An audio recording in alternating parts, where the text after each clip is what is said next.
جی ہاں دوستو، drama serial ڈائن کی اگلی قسط میں آپ دیکھیں گے کہ ذکیہ کا جنازہ اٹھایا جائے گا تو اس کی بہن رو رو کر اپنی بہن کے لیے مغفرت کی دعائیں کرے گی۔ پھر آپ دیکھیں گے کہ شباب اپنی ماں کے سامنے روئے گی اور ماں سے کہے گی کہ امی کہیں زوار مجھے چھوڑ تو نہیں دیں گے۔ اس کی ماں اسے تسلی دے گی اور کہے گی کہ نہیں بیٹا، وہ تمہیں نہیں چھوڑے گا، بس تم اس کا خیال رکھو، اس کے سامنے تیار ہو کر رہو، اچھے کپڑے پہنو اور اپنا حلیہ ٹھیک رکھو۔ اور پھر شباب ساڑی لگا کر زوار کے پاس آئے گی اور اس کے سینے سے لگنے کی کوشش کرے گی تو زوار اسے جھٹک کر پیچھے کر دے گا اور اسے کہے گا کہ پیچھے ہو جاؤ اور بھول جاؤ کہ تمہارا اور میرا کوئی رشتہ بھی تھا۔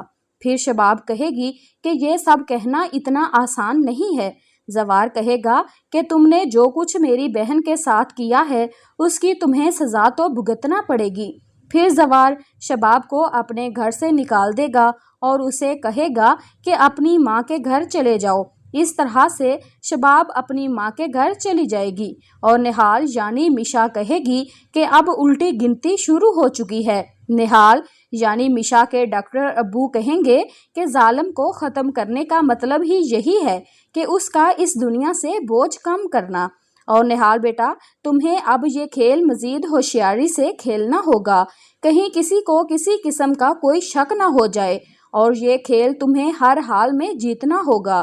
پھر آپ دیکھیں گے کہ شباب کی ماں کو میشا پر شک ہوتا ہے، لیکن میشا کھیل ہی اتنی ہوشیاری سے کھیلتی ہے کہ شباب کی ماں کی باتوں پر کوئی یقین نہیں کرے گا۔ پھر نہال یعنی میشا زوار کو تسلی دیتے ہوئے اس کے کندھے پر ہاتھ رکھے گی اور سوچے گی کہ اصل دشمن تو ابھی بھی میری آنکھوں کے سامنے موجود ہے اور میرے ساتھ ظلم کرنے والے ایک ایک شخص کو عبرت کا نشان بناؤں گی۔ مجھ پر ستم کرنے والوں کو اپنا انجام بھگتنا ہوگا۔ جی ہاں دوستو، اب دیکھتے ہیں کہ نہال یعنی میشا کا اگلا نشانہ کون بنے گا۔ جی ہاں دوستو، ڈرامے کے بارے میں آپ بھی اپنی قیمتی رائے کا اظہار کمنٹ باکس میں ضرور کریں۔ انشاءاللہ میں آپ کے کمنٹ پڑھنے کے بعد جواب ضرور دوں گی۔ ڈراموں سے متعلق مزید اچھی ویڈیوز دیکھنے کے لیے میرے چینل کو سبسکرائب ضرور کریں۔ ویڈیو دیکھنے کا بہت بہت شکریہ۔